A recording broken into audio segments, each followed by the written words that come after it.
Hoje eu quero ministrar uma palavra que um colega meu, ele quis me questionar.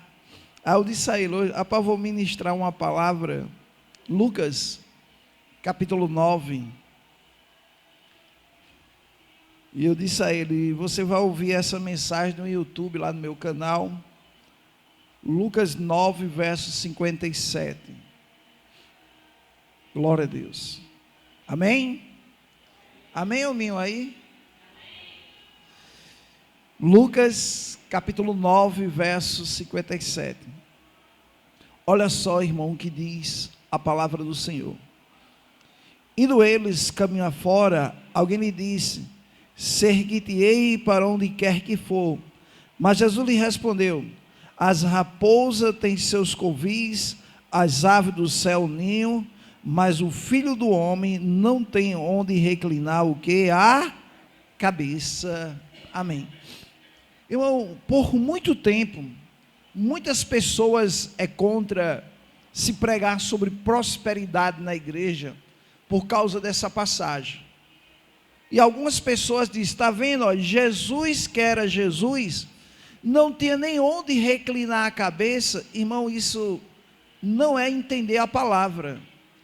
Então é como você chegar num local e chegar no final da história e você não pegar a história do começo. É o que muitos pregadores fazem, é o que muitos crentes fazem. Quando vê alguém, um pastor, o pessoal critica muito o pastor. Se pastor trabalha, está vendo, pastor não era para estar trabalhando, pastor é para visitar os irmãos, é para orar pelos irmãos.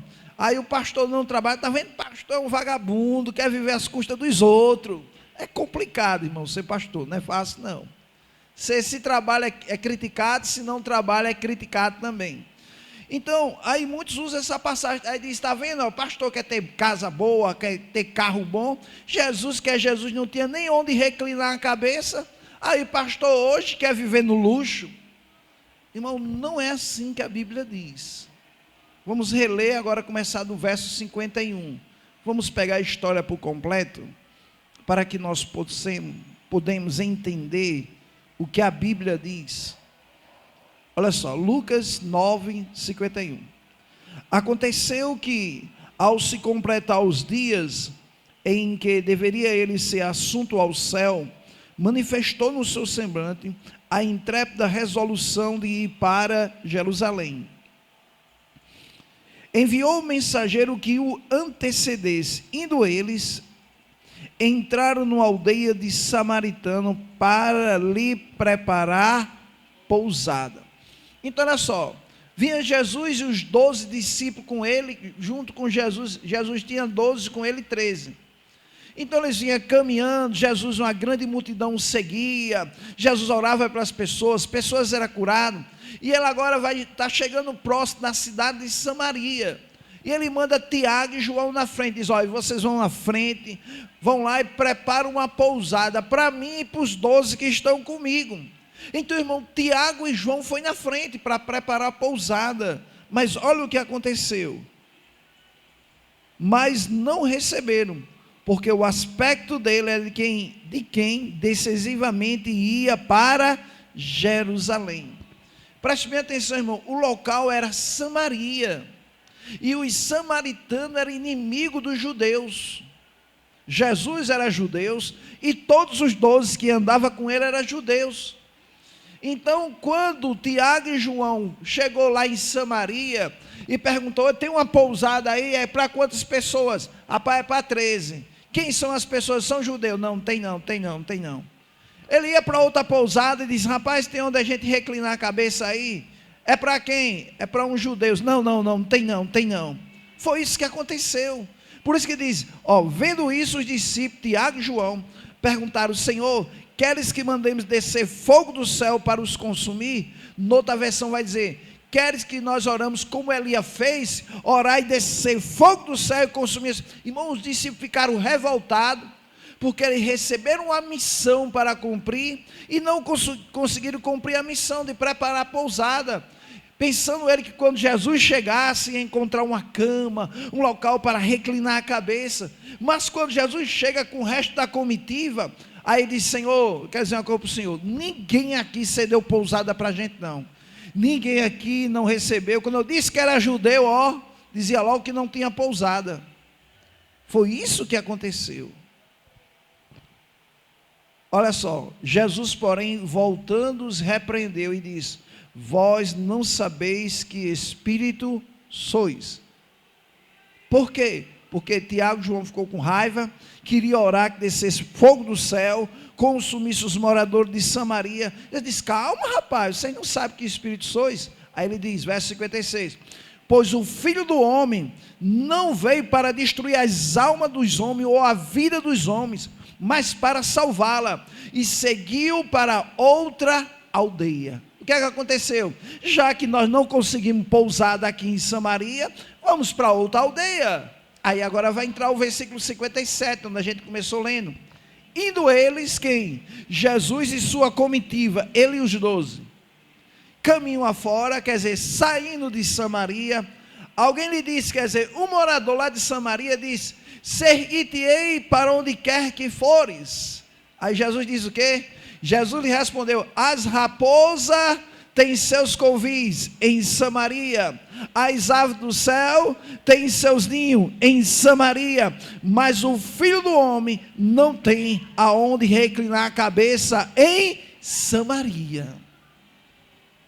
Então, irmão, foi em Samaria que Jesus não encontrou um local para reclinar sua cabeça. Mas olha só o que diz o livro de Mateus, capítulo 13, verso de número 1. 13. Mateus 13. Olha só, irmão, como a Bíblia é interessante.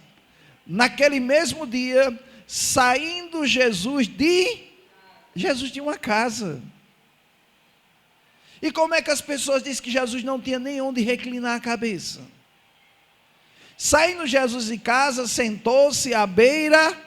Jesus tinha uma casa à beira-mar. Em João capítulo 1, Evangelho, depois de Lucas, capítulo de número 1, Evangelho, segundo escreveu São João, capítulo 1, versículo de número 35. No dia seguinte, estava João outra vez na companhia de 2 dos seus discípulos. Vendo Jesus passar, diz: eis o Cordeiro de Deus. E os 2 discípulos, ouvindo dizer isso, seguiram Jesus. Jesus, voltando-se, vendo-lhe, o seguia e diz: que buscai? Ele diz: Rabi, que quer dizer mestre, onde assiste? Tem outra tradução, a versão corrigida, Almeida, revista e corrigida. Vê se tem aí, Sandra, essa versão. Olha só. Lá diz: onde assiste? Essa versão, o que é que ela diz? Jesus, voltando-se, vendo que os discípulos seguiam, disse-lhe: o que vocês estão procurando? Eles disseram: Rabi, onde o Senhor mora? Aí, pô, será que ele disse assim: rapaz, eu não tenho onde reclinar a cabeça não, moro no meio da rua? Não foi isso que ele disse. Sabe o que foi que ele disse? Jesus respondeu: venha ver. Bota a versão atualizada agora. Por isso, respondeu-lhe: vinde e... Mas ele não disse: eu não tenho onde reclinar a cabeça. Ao contrário, rapaz, vocês querem saber onde estão morando? Vinde e veja. Então, irmão, quando você lê a Bíblia com o pensamento dos outros, você vai contar o erro dos outros, a mentira dos outros. Por isso que João 8,32 diz: e conhecereis a verdade, e a verdade vos libertará.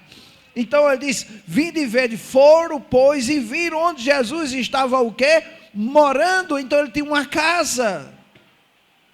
E ficaram com ele aquele dia, sendo mais ou menos a hora 10ª. Então, irmão, nunca diga aí: rapaz, Jesus não tinha nem onde reclinar a cabeça. Irmão, não diga isso não. O profeta Ageu, no capítulo 2, se não me engano, no versículo número 8, olha só o que diz a palavra do Senhor. Profeta Ageu, capítulo 2, versículo 8. Olha o que o Senhor diz: minha é a prata, meu é o ouro, diz o Senhor dos exércitos. Se a Bíblia fosse escrito hoje, ia estar escrito assim: meu é o real, meu é o dólar, diz o Senhor dos exércitos. Então, irmão, Jesus tinha um ministério, e o seu ministério era próspero, porque quando ele mandou Tiago e João preparar a pousada, ele ia pagar a pousada dele e mais 12. Então, imagine só, vamos botar uma pousada assim, num barato de R$50. Só 10 pessoas, irmão, sabe quanto é que ia dar? R$500. Só que era 13, ia dar R$650, uma noite só. Se ele mandou preparar a pousada, é porque o ministério tinha dinheiro para pagar a pousada. E como é que Jesus tinha dinheiro? Em Lucas capítulo 8. Lucas capítulo de número 8, verso 1. Lucas 8, verso 1, preste atenção nesse versículo. Aconteceu depois disso que andava Jesus de cidade em cidade, de aldeia em aldeia, pregando e anunciando o evangelho do reino de Deus, e os 12 iam com ele. Você sabia que Pedro, irmão, era pescador?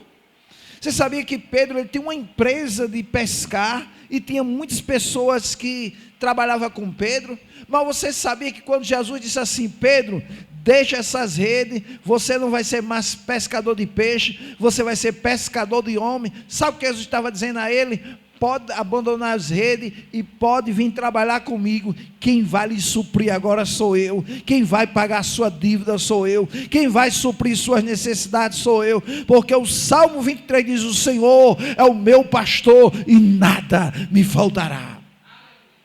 Então, irmão, eles entraram para viver do ministério, Jesus e os 12. Por isso que o versículo 10, e os 12, para onde Jesus ia? Os 12 iam com ele. Versículo 2.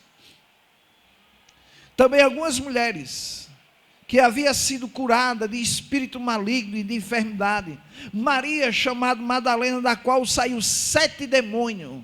Versículo 3.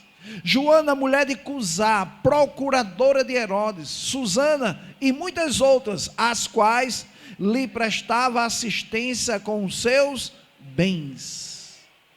Quer dizer que elas traziam dinheiro e ofertava no ministério de Jesus. Por isso, irmão, que viver da obra, um pastor viver da obra, em 1 Coríntios capítulo 9, versículo 14, olha só o que diz a palavra do Senhor. 9, 14. Assim ordenou também o Senhor aos que pregam o evangelho, que viva do... Irmão, Jesus viveu essa palavra. Por isso que nem todos têm um chamado de pastor. Cada um, irmão, Deus talvez chamou você para ser um grande empresário, e você vai ser bem abençoado e bem sucedido no que Deus lhe chamou. Mas teve outros que Deus chamou para ser pregador, para ser pastor. Então, irmão, cada um de nós temos um chamado diferente. Então, irmão, cada um de nós somos abençoados no local onde Deus nos colocou. Então, por isso que a Bíblia fala do ministério de contribuição. Em Romanos, capítulo número 12. Olha só o que diz a palavra do Senhor. Romanos, fica depois de Atos dos Apóstolos. Capítulo de número 12. Olha só o que diz a palavra do Senhor. Versículo número 5. Assim também nós, conquanto muito, somos um só corpo em Cristo, e membros uns dos outros. Verso 6. Tendo, porém, diferentes dons, segundo a graça que foi dada, se profecia, seja segundo a proporção da fé. Versículo 7. Se ministério, dediquemo-nos ao ministério. O que ensina, esmere, se gaste no fazê-lo. Versículo 8. Ou o que exorta, faça com dedicação. O que contribui, Deus quer que tenha crente próspero. O que contribui com liberalidade. O que preside, o pastor, com diligência. E quem exerce misericórdia com alegria. Então, irmão, existe cada um de nós, irmão, temos um chamado. Nem todo mundo tem um chamado aqui para o altar. Você pode até louvar. Você pode até vir aqui contar o testemunho. Mas você vai dizer assim, mas pregar não será meu canto, esse daí não é meu lugar não, viu? Eu posso louvar ainda, eu posso dizer que Jesus é bom, eu posso até dar um testemunho, mas pregar eu deixo para outro, eu deixo para a Dida. Eu sempre digo, meu ministério é do louvor. Eu estou pregando aqui temporariamente, até chegar alguém. Então, irmão, nós precisamos entender por quê. Olha só o que diz a palavra do Senhor. 2 Coríntios, capítulo 8, versículo 9. 2 Coríntios 8, 9. Irmão, isso é uma verdade, viu? Olha o que Paulo diz. Pois conhecereis a graça de nosso Senhor Jesus Cristo, que sendo Ele o quê? Rico. Aí o pessoal pensa, mas ele era rico espiritualmente. Não, irmão, o capítulo todo está falando sobre dinheiro. Quer ver como é dinheiro? Bota aí, no versículo 1 do mesmo capítulo. Olha o que Paulo está falando para a igreja de Coríntios. A gente não pode sair do contexto. Ele diz, também, irmão, vós fazemos conhecer a graça de Deus, concedida à igreja da Macedônia. Versículo 2. Porque no meio de muita prova e tribulação, manifestaram abundante, olha só, abundância de alegria, e profunda pobreza deles, superabundez, grande riqueza da sua generosidade. Por quê? Versículo 3. Porque eles, testemunho eu, na medida das suas posses, quer dizer, de acordo com a necessidade de cada um, de acordo com o que cada um poderia dar, e mesmo acima delas, mesmo não podendo dar, mas mesmo assim se esforçaram, se mostraram voluntários. Como? Versículo 4. Pedindo-nos com muitos rogou a graça de participarem da assistência aos santos. Versículo 5. E não somente fizeram como nós esperávamos, mas também deram-se a si mesmos, primeiro ao Senhor, depois a nós, pela vontade de Deus. Quer dizer, quando eu estou investindo na vida de uma pessoa, antes de eu dar a ela, eu estou dando a Deus, porque quando eu dou a ela, é o reino de Deus que sai ganhando.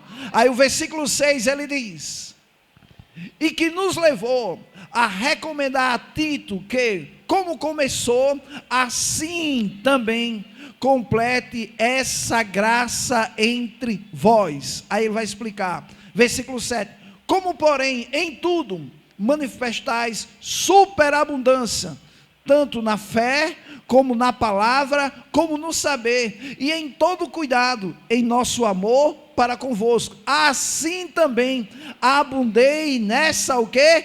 Graça. O que foi que ele falou? O que era graça? Ele estava falando sobre contribuição, que os irmãos deram à igreja, cada um segundo as suas posses, um deram até além das suas posses. Aí ele chega e diz, versículo 8, não vos falo na forma de mandamento, quer dizer, eu não estou dizendo que isso é uma obrigação não, mas para provar pela diligência de outros a sinceridade do vosso amor. O amor por quem? Pela obra de Deus. Aí é aqui que ele chega agora. Pois conhecereis a graça de nosso Senhor Jesus Cristo, que sendo ele o quê? Irmão, o ministério de Jesus era rico, ele já nasceu sendo rico, porque eu pergunto, quando você nasceu aqui, alguém recebeu ouro? Alguém recebeu ouro? Jesus recebeu ouro, incenso e mirra. Mas as pessoas dizem, mas Jesus nasceu numa manjedoura. Claro, quando ele chegou no local, não tinha um local que o pai pudesse alugar, porque todos os locais estavam lotados. Mas se você ler a Bíblia, logo depois que amanhece o dia, Jesus já está numa casa, porque a Bíblia vai dizer assim, em outra tradução vai dizer os magos, chegaram na casa onde estava o menino Jesus. Então, irmão, Jesus, quando ele trabalhou com seu pai, ele era um carpinteiro, era um trabalhador. O pessoal acha que trabalhar é um pecado. Não, irmão, trabalhar é uma bênção de Deus. Tem o pessoal, rapaz, eu trabalho até hoje porque Adão pecou. Rapaz, isso aqui não tivesse pecado, eu acho que eu não trabalho. Não, irmão, Deus deu o homem, antes do pecado, ele deu trabalho. Quer ver? Gênesis capítulo 2, para não ficar só em minhas palavras. Livro de Gênesis, capítulo de número 2. Gênesis, capítulo de número 2.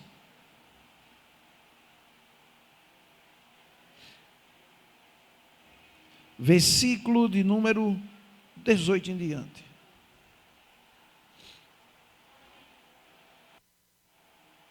Gênesis, capítulo 2, versículo número 18 em diante. Disse mais o Senhor Deus: não é bom que o homem esteja só, far-lhe-ei uma auxiliadora, que lhe seja idônea. Havendo, pois, o Senhor Deus formado da terra todos os animais do campo, as aves do céu, trouxe ao homem para ver como este lhe chamava, e o nome que o Senhor desse a todos os seres viventes seria o nome dele. Deu nome o homem a todos os animais domésticos, as aves do céu e a todos os animais selváticos que o Senhor Deus, que selvático para o homem. Todavia não se achava uma auxiliadora que lhe fosse idônea. Então o Senhor Deus fez cair pesado sono. Não é aqui não. Capítulo número 2, versículo de número, deixa eu ver aqui. Que o Senhor manda o quê? Cultivar a terra. Versículo 15, Gênesis 2,15. Olha só. Bota aí, Gênesis 2,15. Tomou, pois, o Senhor Deus ao homem e lhe colocou no jardim do Éden para cultivar e guardar. Cultivar e guardar. Então o homem ia trabalhar como homem agricultor, arando a terra, cultivando a terra, semeando. O pecado vem no capítulo número 3. Por isso que uma mulher inteligente, eu sempre ensino isso aqui, uma mulher inteligente, quando for procurar um marido, um esposo, a primeira pergunta faça a ele: você trabalha? Se ele não trabalha, nem namore com ele não, porque você vai estar cuidando de um vagabundo. Porque a Bíblia diz: aquele que não quer trabalhar, também não coma. Então, irmão, a primeira coisa, antes de mulher, Deus deu o homem trabalho, depois uma esposa. Então, todo homem que quer uma esposa, a primeira coisa que ele tem que ter um trabalho, porque ele tem que ter com que sustentar a sua família. Então, ele tem que ter uma profissão, uma maneira de ganhar dinheiro, para que ele não seja chamado de qualquer coisa, mas que ele tenha caráter. Irmão, quem trabalha, isso lhe dá o direito de você ser livre. Uma pessoa que trabalha, ela quando recebe o seu dinheiro, porque, irmão, ganhar dinheiro não é maldição, não.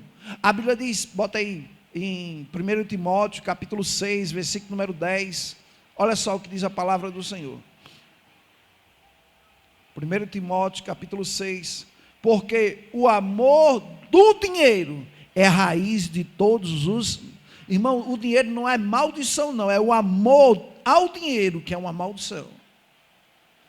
Nós estamos aqui, irmão, para amar a Deus sobre todas as coisas. Não ame o dinheiro, ame a Deus. A Bíblia diz: aonde tiver o teu coração, aí está o teu tesouro. O nosso coração está em Deus. Então, irmão, o dinheiro é um bom servo, Jesus é um bom Senhor. O dinheiro foi feito para pagar seu lazer, para comprar roupa para você, para pagar sua comida, para você ser um homem digno, saber porque você trabalha, tem o seu dinheiro, você é livre, você tem agora um caráter, você tem um respeito no meio da sociedade. Então Então, irmão, por isso que Deus deu ao homem trabalho. Ele está dizendo ao homem: você precisa viver do suor do seu trabalho. Agora, o que o pecado fez foi a fadiga e o cansaço que não deixam você trabalhar mais. Muitas vezes você está trabalhando e quer trabalhar mais e não consegue, porque o corpo não aguenta. Aí que vem a consequência do pecado. Então, irmão, Deus quer que eu e você sejamos pessoa próspera, porque Ele foi um homem próspero. Então, irmão, é o desejo de Deus que eu e você sejamos pessoa próspera. Olha o que diz aí em 1 Josué, capítulo 1, versículo 8, lá em 1 Josué. Josué, capítulo 1, versículo 8. Olha só o que diz a palavra do Senhor. Não cesse de falar deste livro da lei. Antes, medita nele dia e noite, para que tenha cuidado de fazer, segundo tudo quanto nele está escrito. Então farás, quem vai fazer? Você. Farás prosperar o teu caminho e serás bem sucedido. Irmão, se você trabalha, é você que faz o seu comércio prosperar. Aí tem gente que acha: eu vou dar muito à igreja para ganhar muito. Não, irmão, é trabalhando que se ganha. Deus já te abençoou, não é dando que você vai ser abençoado, não, porque não seria graça, seria troca. Eu vou dar isso para Deus me dar isso. Não, irmão, isso é uma troca. Deus não está aqui para trocar nada com ninguém. Quando você aceitou Ele, Ele te abençoou com todas as sortes de bênção nas mansões celestiais em Cristo Jesus. Então, irmão, quando você tem um comércio, você tem que chegar dentro do seu comércio e vai dizer: vai prosperar, vai crescer, porque eu estou debaixo da bênção de Deus. A Bíblia diz: aonde colocar as tuas mãos, ali prosperará. Então, irmão, é quando você reconhece o que Deus fez, aí você contribui, não porque Ele deu, mas porque você sabe que Ele é bom e que Sua palavra é fiel. A Bíblia diz em capítulo 8 de Deuteronômio, olha o cuidado que nós devemos ter. Capítulo de número 8. Versículo 11.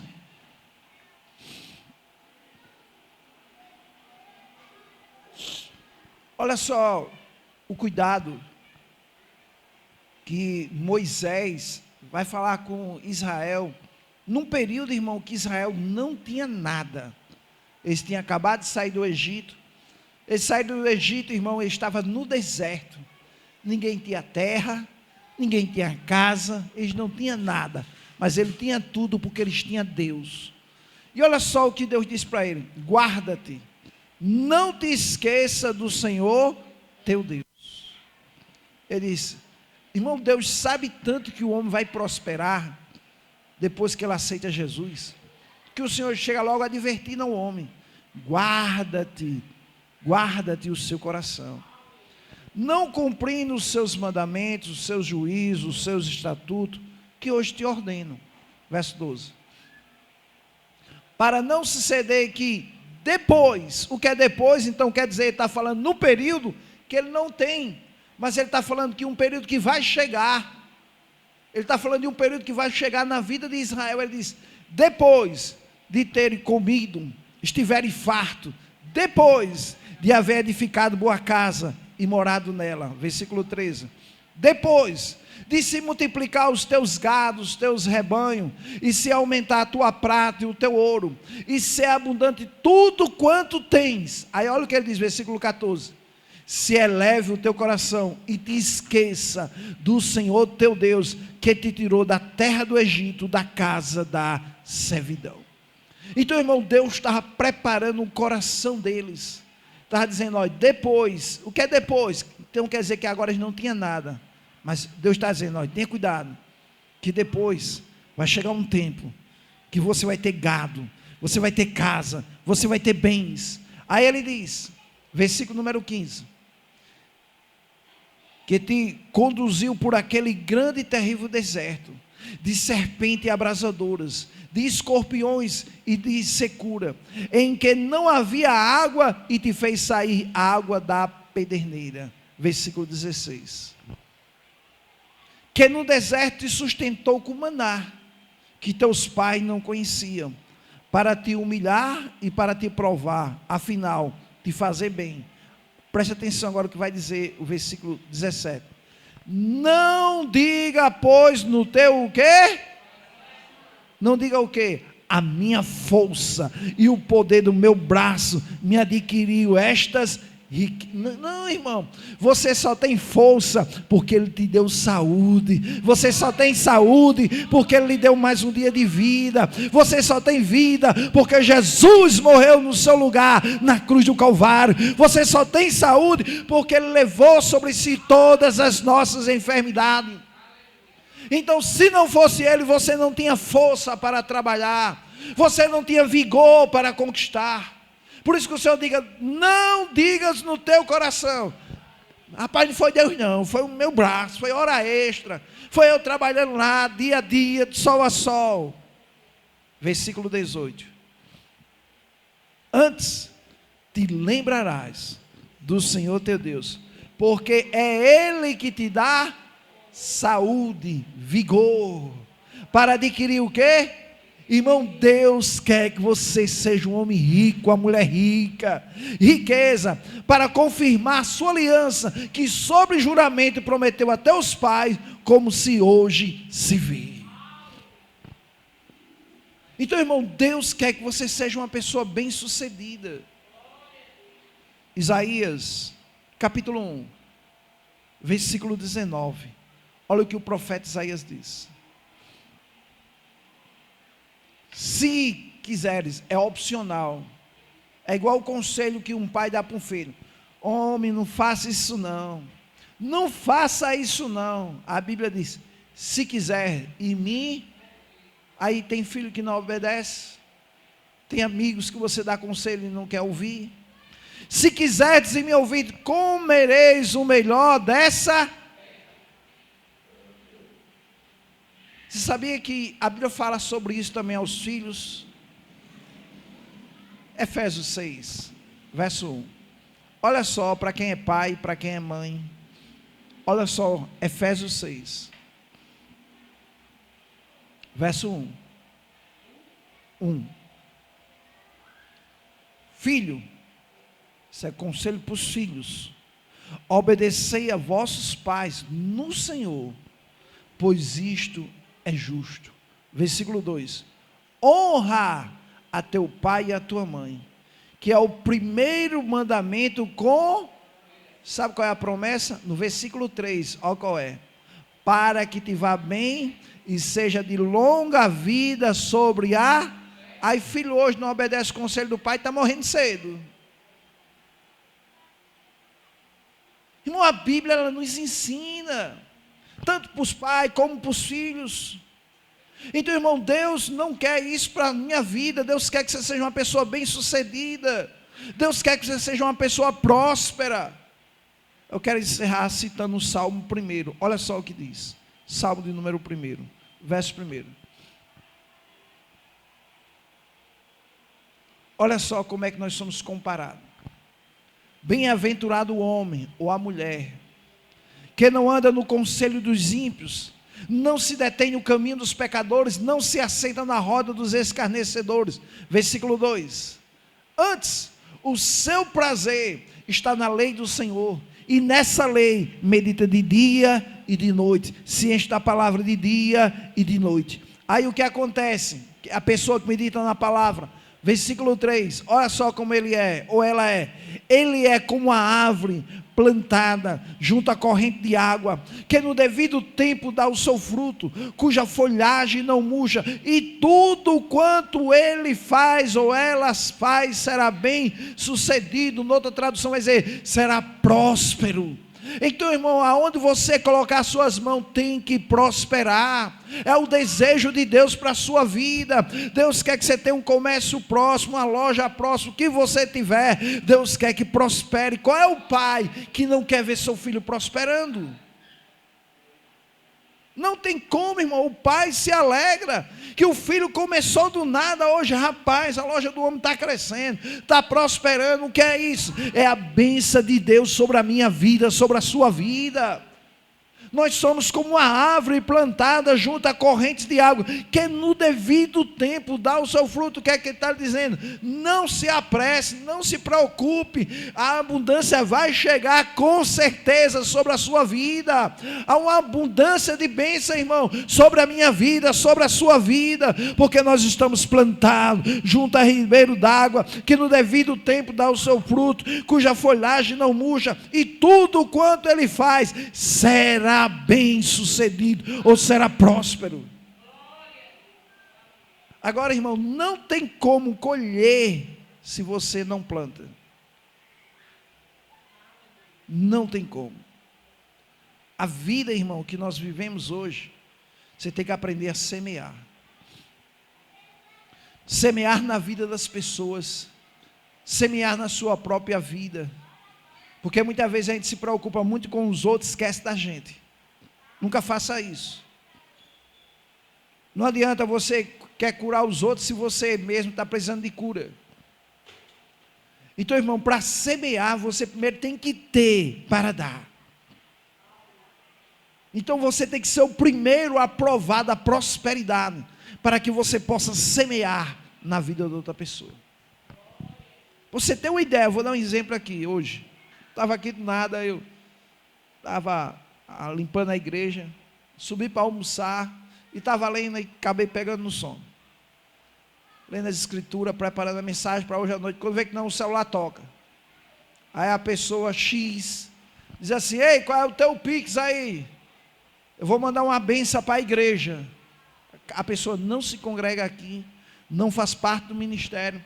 A pessoa diz: pastor, eu fui abençoado, eu quero abençoar a obra do Senhor, mande o Pix. Aí eu disse: rapaz, você sabe da minha esposa? Pronto, vou mandar dela. A pessoa mandou R$100 para abençoar o ministério. Agora, irmão, por que essa pessoa se lembrou de mim? Isso é chamado a lei da semeadura.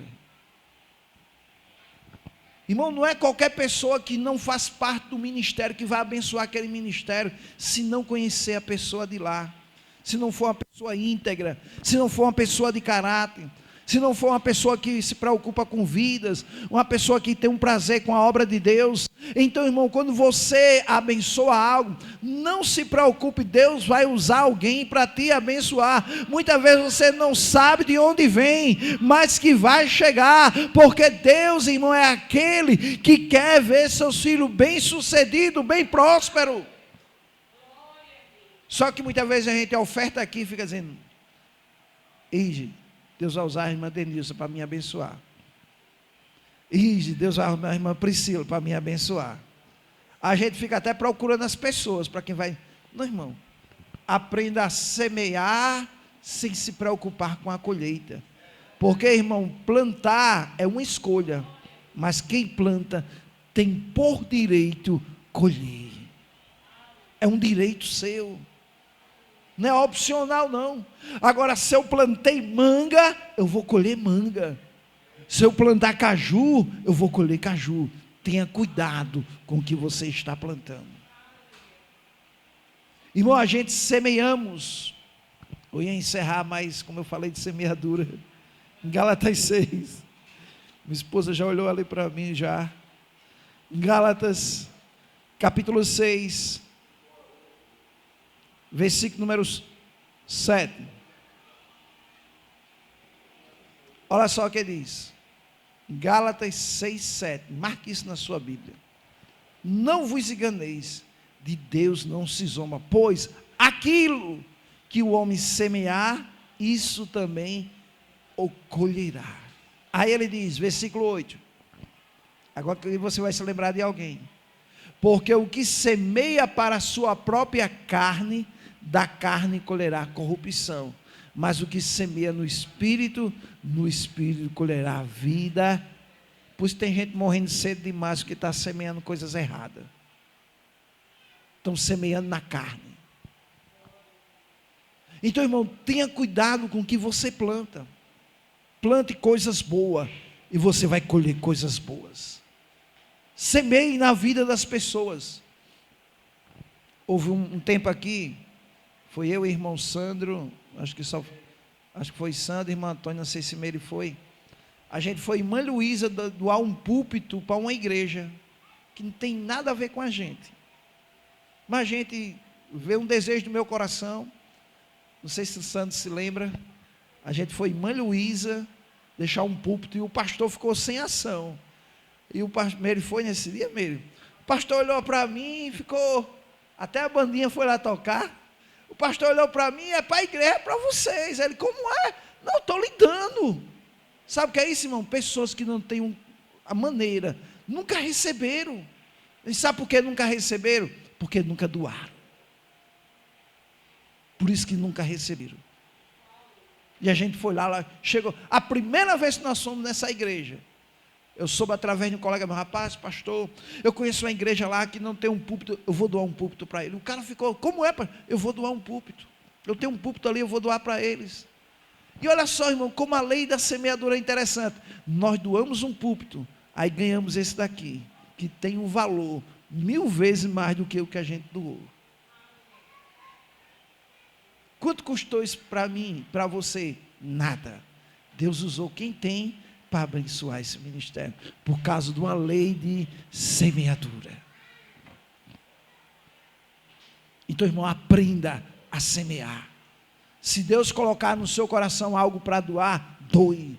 Se Deus, isso daqui, tem coisas, irmão, que chega na sua vida, que não é para você comer, é para você semear na vida de outras pessoas. Tem coisas que chegam na minha vida aqui, que eu digo, minha filha, vamos doar para a pessoa. Ainda bem que minha esposa diz, vamos doar isso para uma pessoa. Bora, vamos doar. Porque, irmão, nós semeamos, nós plantamos. Então, irmão, tenha esse coração aberto, semeie. E você, irmão, o que vai ser mais abençoado é você, porque você vai colher. A Bíblia diz que é melhor dar do que receber. Por quê? Porque você está dando, quem dá só pode dar quem tem. Por isso, irmão, tenha um coração aberto a dar, a contribuir, porque Deus ama a quem dá com alegria, em nome de Jesus, amém, glória a Deus. Alminho vai louvar o Senhor,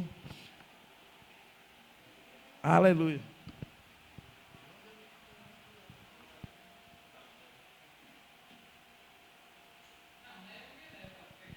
Glória a Deus. O quê?